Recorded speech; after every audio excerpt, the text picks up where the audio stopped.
અંકલેશ્વરના 2 અલગ અલગ સ્થળોએથી વિદેશી દારૂના જથ્થા સાથે કુખ્યાત બુટલેગર સહિત 3 ઇસમોને ઝડપી પાડ્યા.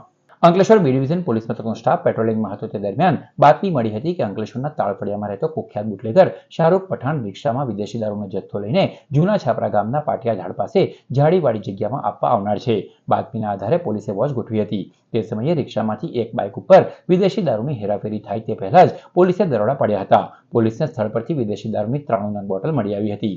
પોલીસે 10,000થી વધુનો દારૂ અને વાહનો મળી કુલ 80,000થી વધુનો મુદ્દામાલ કબજે કર્યો હતો અને કુખ્યાત બુટલેગર શાહરૂખ પઠાણ, ભરત ગૌતમ નાગમલ તેમજ મહેશ બળવંત મકવાણાને ઝડપી પાડ્યા હતા, જ્યારે અન્ય એક ઇસમ ફરાર થઈ ગયો હતો.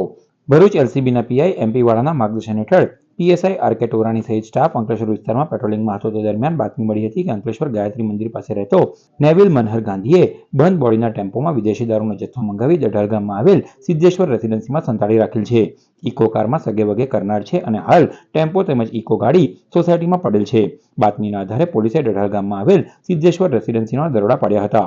પોલીસે બંને વાહનોમાંથી વિદેશી દારૂની 1644 નંગ બોટલ મળી કુલ 7.78 લાખનો મુદ્દામાલ કબજે કર્યો હતો અને ઉમિયાનગર ગાયત્રી મંદિર પાસે રહેતો નેવિલ મનહર ગાંધીને વોન્ટેડ જાહેર કરી વધુ તપાસ હાથ ધરી છે.